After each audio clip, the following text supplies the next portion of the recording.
Sa ngalan ng Ama at ng Anak at ng Espiritu Santo. Amen. Sumainyo ang Panginoon. At sumainyo rin.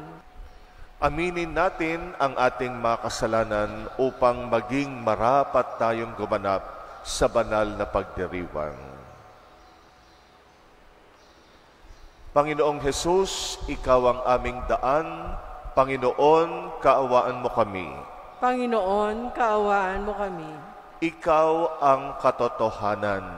Kristo, kaawaan mo kami. Kristo, kaawaan mo kami. Ikaw ang aming buhay. Panginoon, kaawaan mo kami. Panginoon, kaawaan mo kami. Kaawaan tayo ng makapangyarihang Diyos. Patawarin tayo sa ating mga kasalanan at patnubayan tayo sa buhay na walang hanggan. Amen. Manalangin tayo. Ama naming makapangyarihan, sa pagdiriwang namin sa pagsilang sa kalangitan ng Obispong si San Buenaventura, umunlad nawa kami sa karunungang itinuro niya upang matularan namin ang maalab niyang pag-ibig sa iyo. Sa pamagitan ng Jesucristo kasama ng Espiritu Santo, magpasawalang hanggan. Amen.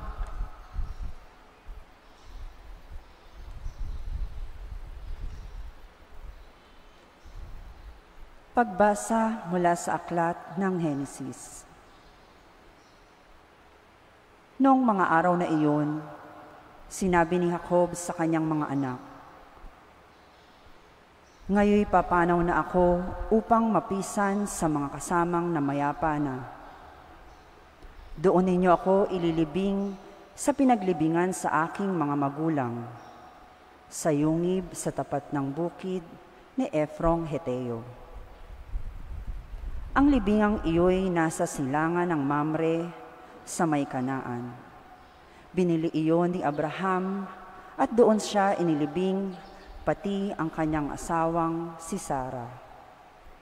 Doon din inilibing ang mag-asawang Isaac at Rebeka at doon ko rin inilibing si Leah.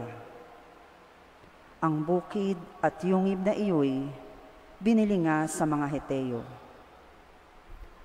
Matapos masabi ang lahat ng ito, siya ay nalagutan ng hininga. Mula nang mamatay ang kanilang ama, nag-alala na ang mga kapatid ni Jose. Sabi nila, "Paano kung galit pa sa atin si Jose at gantihan tayo sa kalupitang ginawa natin sa kanya?" Nagpasugo sila kay Jose at ipinasabi ang ganito, "Bago namatay ang ating ama, ipinagbilin niya na sabihin ito sa iyo. Nakikiusap ako na patawarin mo na ang iyong mga kapatid sa ginawa nila sa iyo. Kaya naman ngayon, namamanhik kami sa iyo na patawarin mo na kami alang-alang sa Diyos ng ating ama." Napaiyak si Jose nang marinig ito. Lumapit na lahat ang kanyang mga kapatid at yumuko sa harapan niya. "Kami mga alipin mo," wika nila. Ngunit sinabi ni Jose, "Huwag kayong matakot, hindi ko kayo paghihigantihan. Masama nga ang inyong ginawa sa akin, subalit ipinahintulot iyon ng Diyos para sa kabutihan, at dahil dooy, naligtas ang marami. Kaya, huwag na kayong mag-alala.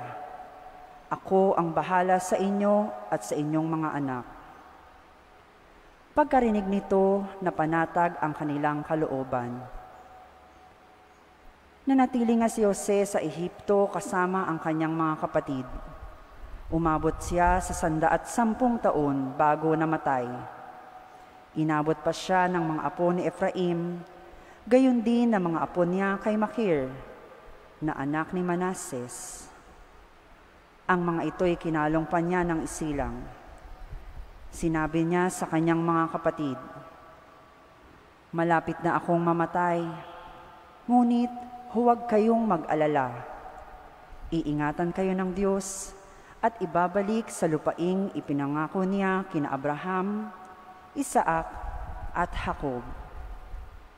Pagkatapos, ipinagbilin niya sa mga anak ni Israel ang gagawin sa kanyang bangkay. Wika niya, "Isumpa ninyo sa akin na pag kayo'y nilingap na ng Diyos at inialis sa lupaing ito, dadalhin ninyo ang aking mga buto." Namatay nga si Jose sa gulang na 110 taon. Ang salita ng Diyos. Salamat sa Diyos.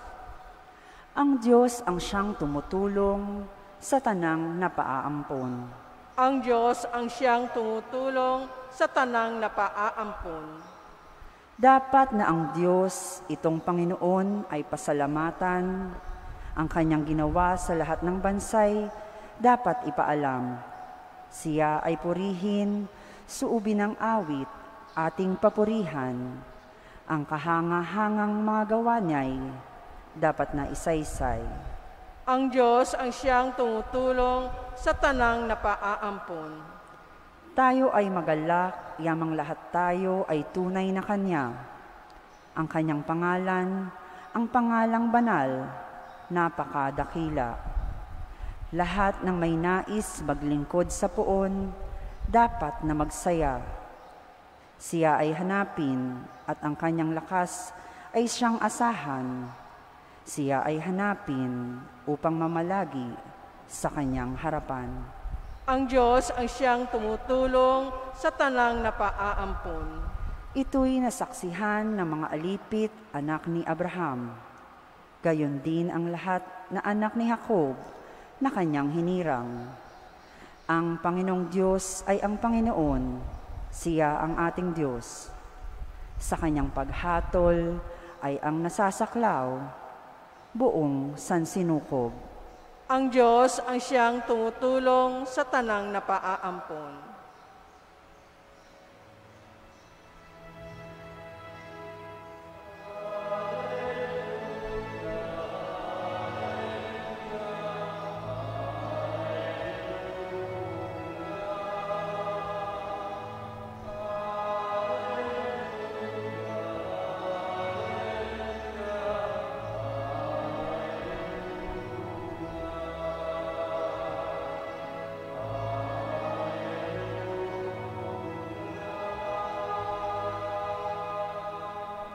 Hirap kaisa ni Kristo ay kapalarang totoo, kaloob ng Espiritu.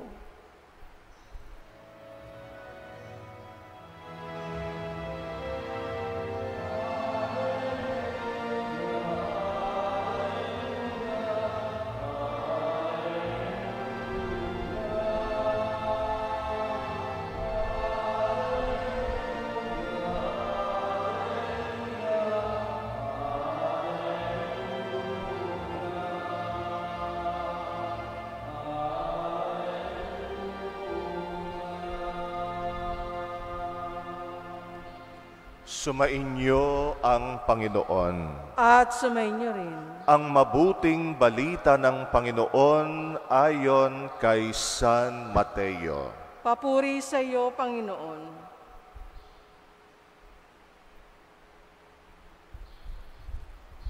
Noong panahong iyon, sinabi ni Jesus sa kanyang mga apostol, "Walang alagad na higit kaysa kanyang guro, at walang alipin na higit sa kanyang Panginoon.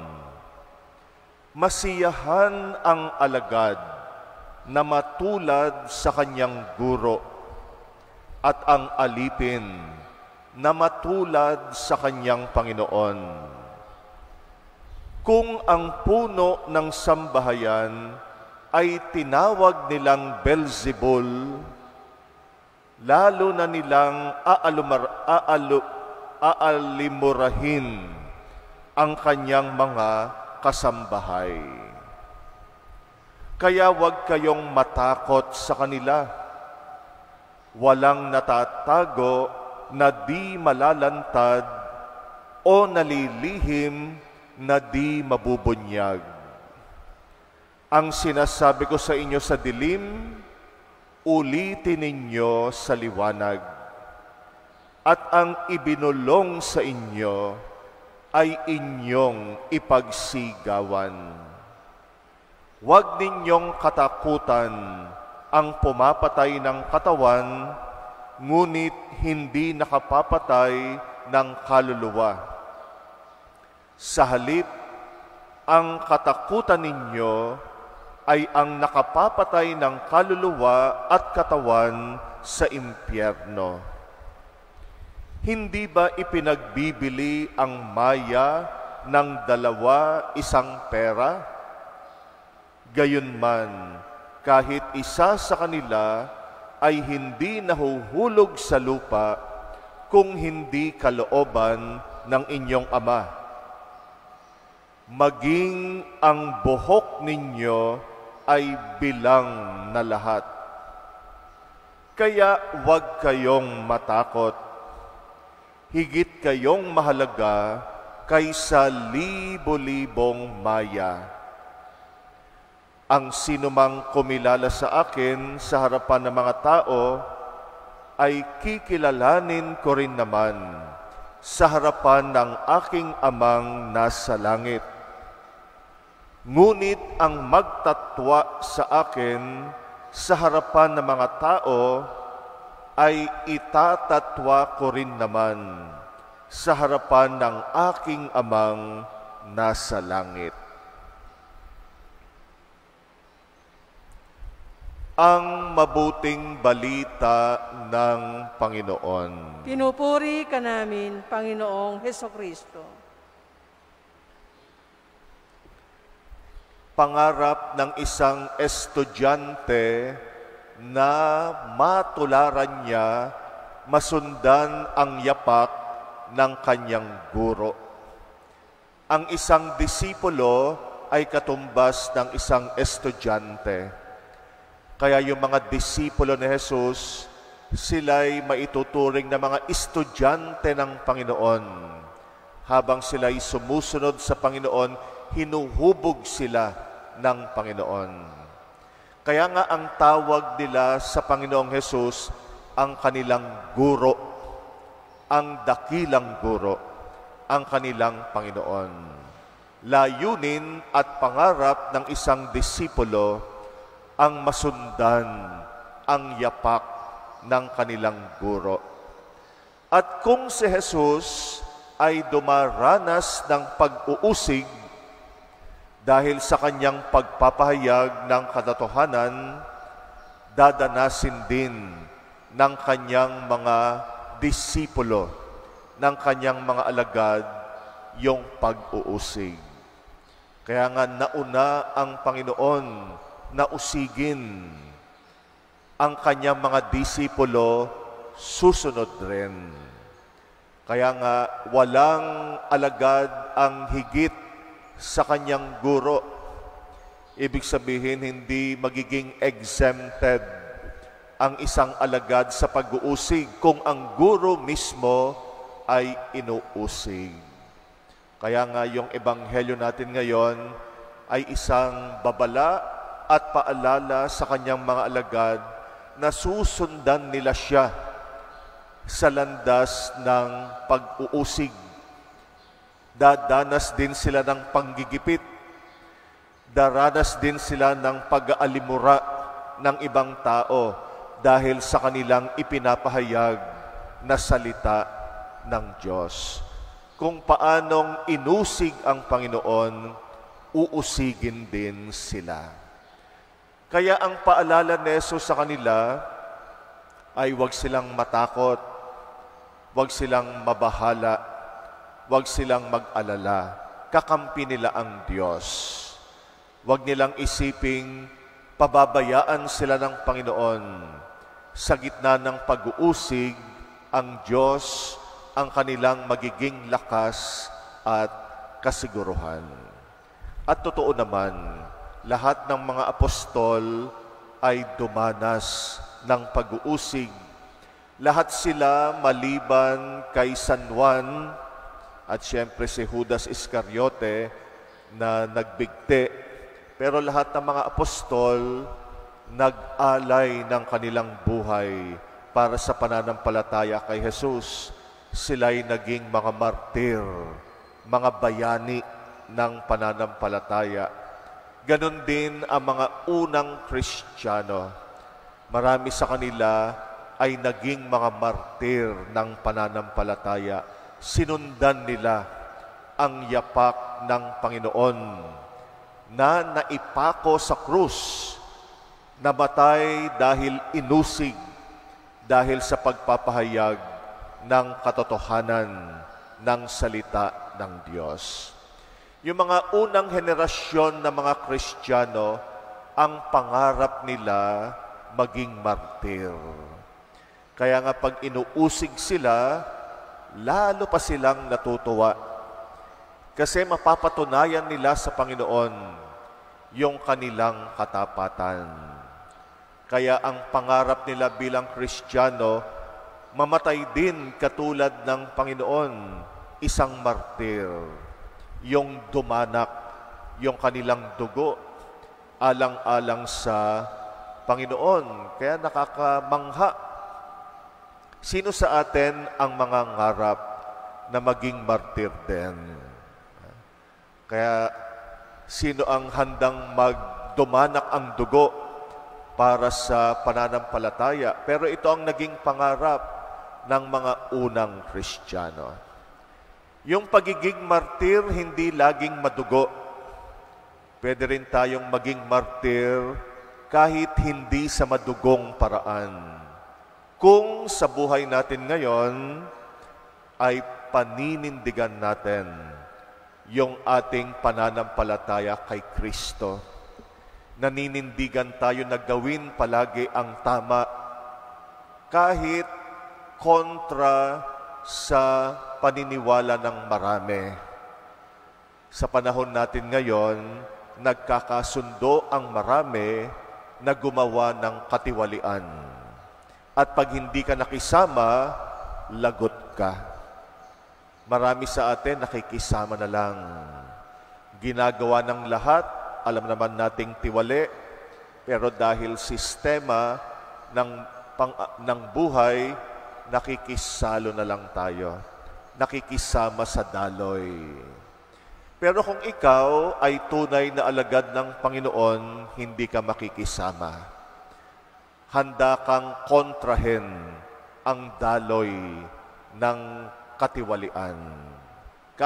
Kahit usigin ka, kahit alimurahin ka ng iyong mga kasama, kahit itakwil ka ng mga kasama mo sa trabaho, ng mga kaibigan mo, kung ikaw ay tunay na Kristiyano, maninindigan ka. Ganyan natin nararanasan ang pag-uusig ngayon. Maaring hindi sa madugong paraan, pero tayo rin ay nalalagay. Tayo rin ay ginigipit. Tayo rin ay nasasaktan dahil pinaninindigan natin kung ano yung tama at katotohanan. Ang pag-uusig, ang hamon nito sa atin ay maging tapat ka sa gitna ng kagipitan. Hindi tayo yung kapit sa patalim na gagawin mo yung mali para malusutan yung kagipitang dinaranas mo. Ang tunay na Kristiyano, kahit ginigipit, mananatiling tapat sa kanyang pananampalataya. Hindi lang tayo ginigipit ng mga tao, kahit yung sitwasyon din ay ginigipit tayo. Minsan nalalagay tayo sa isang sitwasyon na hahamunin yung prinsipyo nating makadiyos. Gagawin pa rin ba natin yung tama kahit nasa sitwasyon tayo ng kagipitan? Halimbawa ay kahirapan. Nalalagay tayo sa kahirapan at minsan idinadahilan natin ang kahirapan para gumawa ng mali. Pero yung mga tunay na mga alagad ng Panginoon, kahit nalalagay sa mga sitwasyon ng kagipitan, nananatiling tapat. Di bali nang magdildil ng asin kesa magnakaw. Di bali nang maghirap kesa gumawa ng mali dahil tayo ay mga alagad ng Panginoon. Idalangin natin na sa anumang uri ng kagipitan tayo malagay, masundan natin ang katapatan ng mga unang Kristiyano at ang pagiging matatag ng Panginoon sa gitna rin ng pag-uusig. Nawa tayo rin, katulad ng ating Panginoon, ay sundan ang landas ng kabayanihan. Di bali nang mahirapan at masaktan tayo, kaysa isuko natin yung ating prinsipyo bilang mga Kristiyano. Sundan natin ang landas ng Panginoon na inusig dahil sa katotohanan.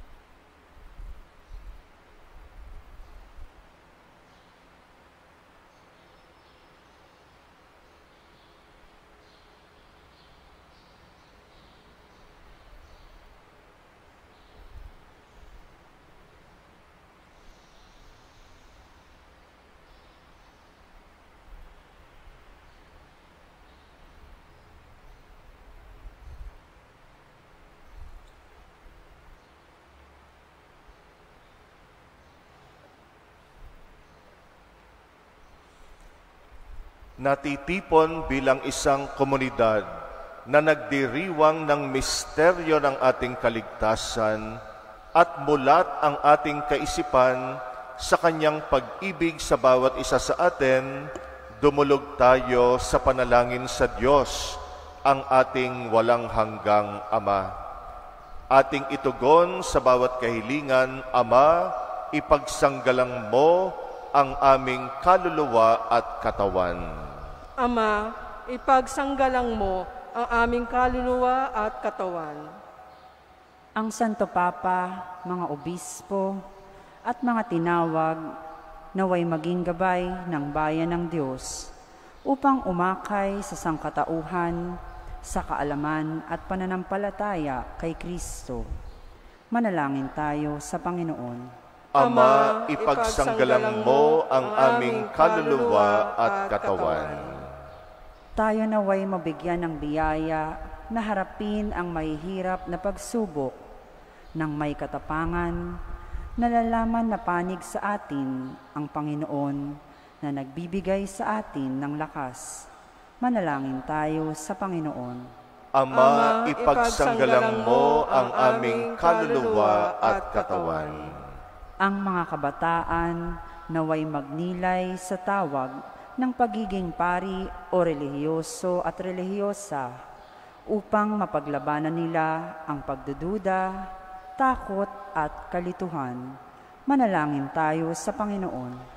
Ama, ipagsanggalang mo ang aming kaluluwa at katawan. Ang mga may sakit at may kapansanan naway makadama ng kagalingan at kasiyahan na tanging si Kristo lamang ang makapagbibigay. Manalangin tayo sa Panginoon.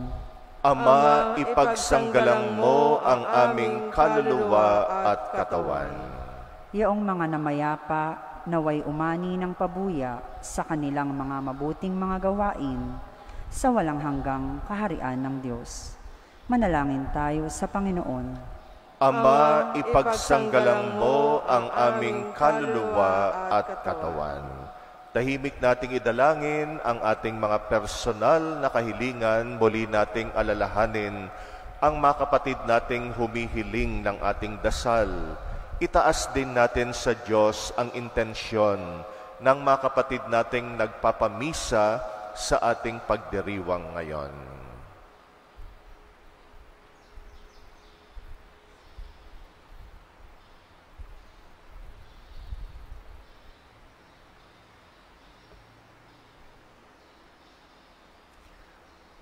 Panginoon, tulungan mo kami upang malagpasan namin ang mga kagipitan, pagsubok at pag-uusig na aming pinagdaraanan. Naway manatili kaming tapat sa iyo at sa aming pananampalataya hanggang huli. Ikaw na aming Panginoon, magpasawalang hanggan. Amen.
Manalangin kayo mga kapatid upang ang paghahain natin kalugdan ng Diyos amang makapangyarihan. Tanggapin nawa ng Panginoon itong paghahain sa iyong mga kamay sa kapurihan niya at karangalan sa ating kapakinabangan at sa buong sambayanan niyang banal. Ama naming lumikha, ang paghahain namin ngayong si San Buenaventura ay gidugunita ay kalugdan mo nawa. At bilang tugon sa kanyang tinurong kaalaman, ikaw ngayon ay aming pinupurit, pinasasalamatan. Sa pamagitan ng Jesucristo kasama ng Espiritu Santo, magpasawalang hanggan. Amen. Sumainyo ang Panginoon. At sumainyo rin. Itaas sa Diyos ang inyong puso at diwa. Itinaas na namin sa Panginoon. Pasalamatan natin ang Panginoong ating Diyos. Marapat na siya ay pasalamatan. Ama naming makapangyarihan, tunay ngang marapat na ikay aming pasalamatan sa pamagitan ng Jesucristong aming Panginoon. Ngayong si San Buenaventura ay pinaparangalan sa pamumuhay niyang totoong uliran at pagiging maasahan sa panunungkulan, kaya't si Kristong maasahan sa katapatan ay inihahayag sa pangasiwa sa sambayanan. Ang malasakit na mga ulirang tagapangasiwa noon ay nagpapatuloy magpahanggang ngayon sa mga panalangin kanilang iniuukol kaysa ng sambayanan mong dito'y nagtitipon. Kaya kaisa ng mga anghel na nagsisiawit ng papuri sa iyo, nang walang humpay sa kalangitan, kami nagbubunyi sa iyong kadakilaan.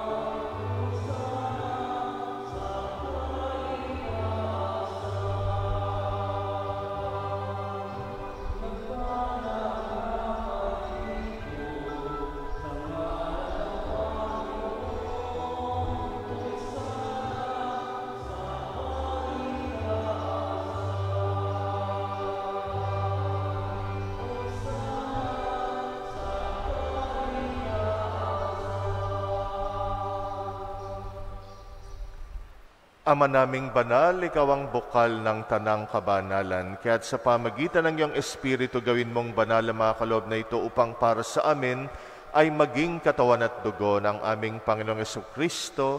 Bago niya pinagtiis ang kusang loob na maging handog, ginawa kanyang tinapay, pinasalamatan kanya, pinaghati-hati niya yon, iniabot sa kanyang mga alagad at sinabi, tanggapin ninyong lahat ito at kanin itong aking katawan na ihahandog para sa inyo.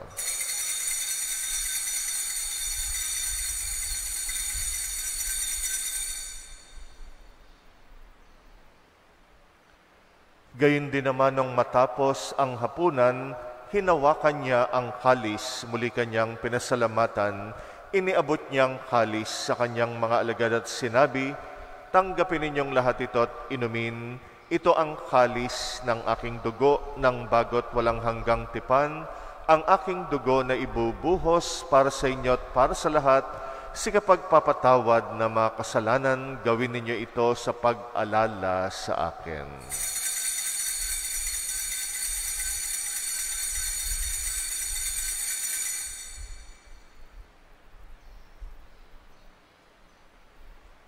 Ang misteryo ng pananampalataya.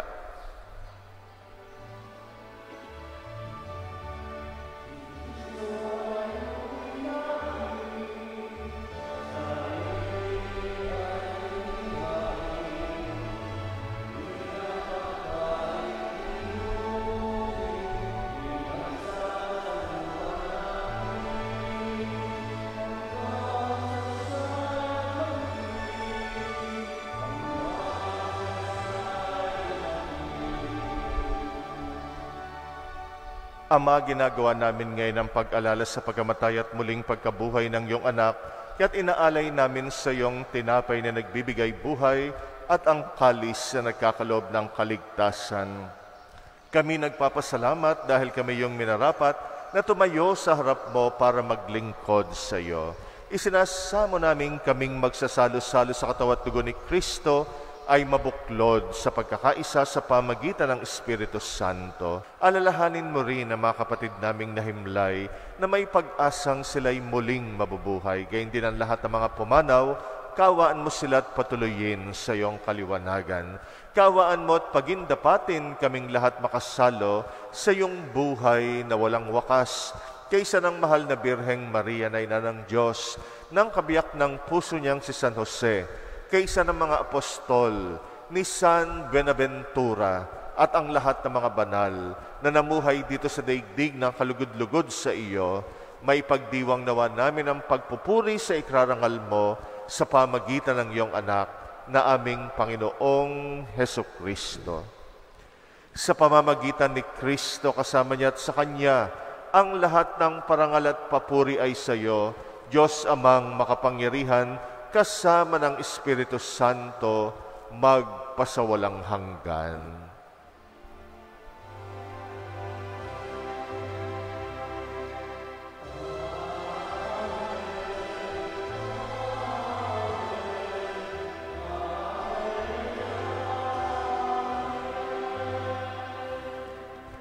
Sa tagubili ng mga nakagagaling na utos sa turo ni Jesus na Panginoon natin at Diyos, ipahayag natin ng lakas loob.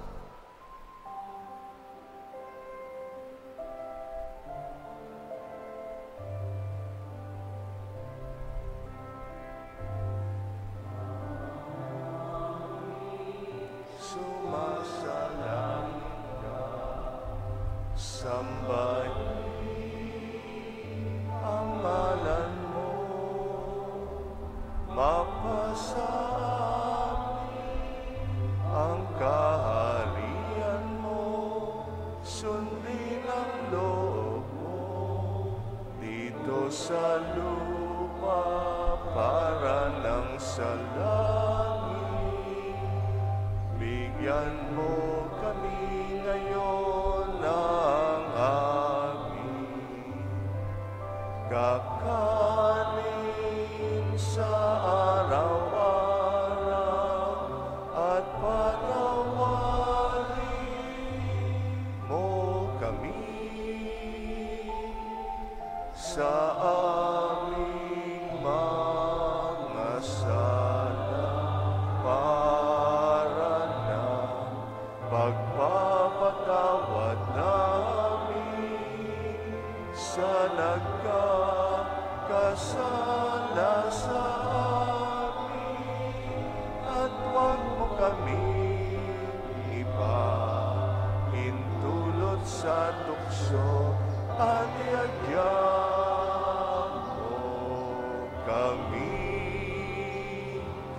sa lahat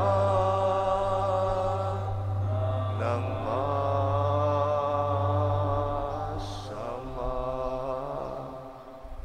Hinihiling namin kami, Yadya, sa lahat ng masama, pagkalooban ng kapayapaan araw-araw, iligtas sa kasalanan, ilayo sa lahat ng kapahamakan, samantalang aming pinananabikan ang dakilang araw ng pagpapahayag ng tagapagligtas naming si Jesucristo. Sapagkat iyo ang kaharian at ang kapangyarihan at ang kapurihan magpakailanman. Amen. Panginoong Jesucristo, sinabi mo sa iyong mga apostol, kapayapaan ang iniiwan ko sa inyo, ang aking kapayapaan ang binibigay ko sa inyo. Tunghayan mo ang aming pananampalataya, wag ang aming pagkakasala. Pagkalooban mo kami ng kapayapaan at pagkakaisa ayon sa iyong kalooban, kasama ng Espiritu Santo, magpasawalang hanggan. Amen. Ang kapayapaan ng Panginoon ay laging sumainyo. At sumainyo rin. Magbigayan kayo ng kapayapaan sa isa't isa. Peace be with you.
Narito ang kordero ng Diyos na nag-aalis ng mga kasalanan ng sanlibutan. Mapalad ang mga inaanyayahan sa kanyang piging. Panginoon, hindi ako karapat-dapat na magpatuloy sa iyo. Ngunit sa isang salita mo lamang ay gagaling na ako.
Manalangin tayo.